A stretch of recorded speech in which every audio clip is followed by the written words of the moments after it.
So I mentioned last week that one of the last few remaining puzzle pieces, before I can start getting a sense of the entire scope of the game, is to start planning out entire game sessions as collections of individual levels. And that's what I've been working on this week. So if you play through this week's build, I did publish a new build last Friday.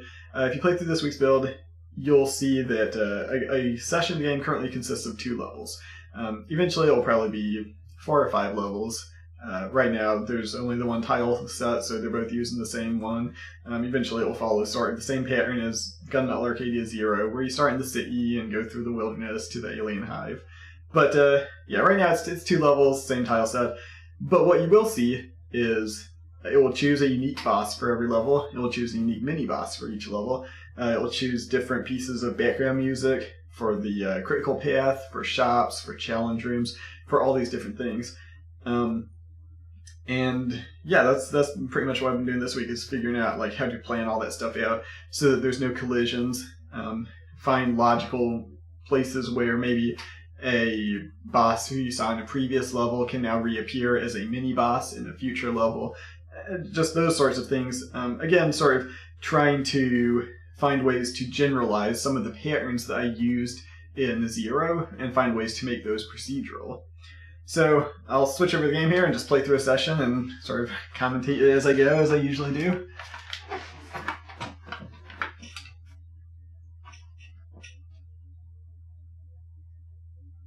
So one of the other things I've been playing around with is the idea of these narrative rooms. So there's nothing over on the side. If I run over that way, it's just a wall.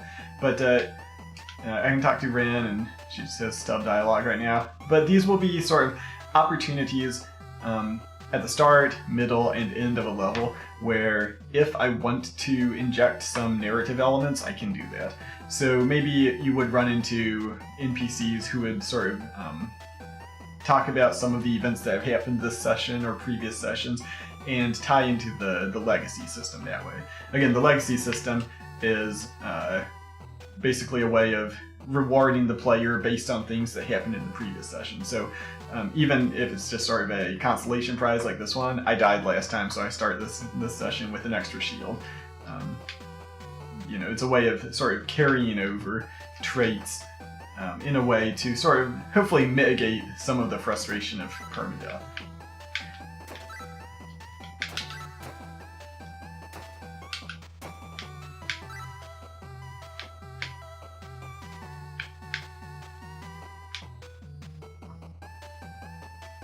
So those narrative rooms, they can appear at the start of every level, they can appear at the end after the final boss, or after the end boss of each level, and they can also appear after the mini-boss. Right now they appear all the time with the same stub dialogue, but eventually they will be an optional thing that can also just be replaced with a room that has no enemies and maybe optionally has like a door to a shop in the background or something. Color palettes are now assigned per like room intent is what I call it internally, but so the room I was just in with the Gunmetal Vanguard there, the whole room was sort of tinted red because it was a Vanguard room. If I find one of the Seekers of Arcadia, it'll be kind of a bluish green. The main critical path is back to its classic brown and blue. Eventually there will be a few different color palettes that I can pick from for each of these, just to sort of, you know, again, keep the levels distinct. Keep each session sort of feeling fresh and unique. But yeah, right now I'm just using the same palettes all the time. You may have noticed too, when I walked into that Gunmetal Vanguard room that was off the critical path, it did not scroll into that room, it just sort of did a jump cut. And basically the reason for that is that, yeah, same thing there. You know, it looks really bad when you scroll into a room with a different color palette. So I don't want to do that, so I just figured I would make that transition a jump cut. Let's see. I'm trying to think if there's anything else that has happened this week that I want to show off. Oh, I did do some new work, or did some work on new bosses, and if you saw last week's stream, you saw a little bit of that. That boss I was working on, the Gunmetal faction boss, can appear in this build. I don't know if he will appear this time, but if you download and play this build, you have a chance of running into him. Eventually that will be tied to legacy events, so you'll only see that boss show up under certain conditions, but right now he has random chance of appearing. I've also done some work on the new final boss, which I'm not going to show in the stream, and is disabled in this build, in fact, so even if you download and play through it a zillion times, you'll never see that one. Keeping that one secret. Yeah, this is just the same stub dialogue there.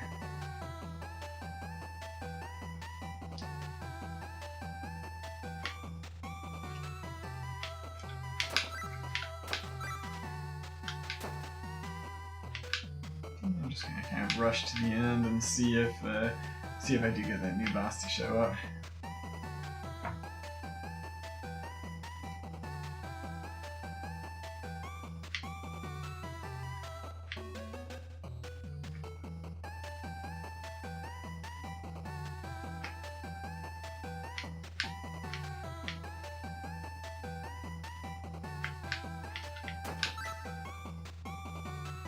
Oh, so here's one thing that I added that I forgot to talk about. Let me see if I can find a good example. Yeah, so here's a good example. Let's say I want to stand on top of this ladder and then crouch and hit this guy. I hit down and I climb down the ladder. That's irritating. What I've done now is I've added, you can hit left trigger or right trigger and it will crouch without climbing down, so you can actually just crouch on top of ladders there. So, if that's something that you run into in this game or in Gunmetal Arcadia 0, I'm also going to port that change back into 0. So hey, here's that new boss I was working on. This is the Unmade Vanguard. Hammer is a tentative name. Eventually it'll be a bird name because all the elves have bird names. But yeah, he jumps in the air and shoots projectiles at me. He also has a melee weapon. I might give him some other attacks, or this might be good. I don't know. We'll see. Yeah,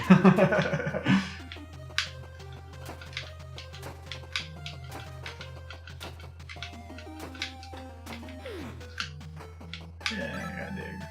Alright, so what you'll see here is we get a third room of stub dialogue. This is where I can put some sort of recap narrative at the end of the level, start the next level, and then we'll exit here, and we'll transition to the second of 2 levels in this session. I'm not going to play through this one because it's going to be basically the same thing, but you will notice there's different background music here. If I go into like a shop or one of the other rooms, there will be different music for that as well. So eventually there will also be a different tile set to distinguish the levels, but that doesn't exist yet.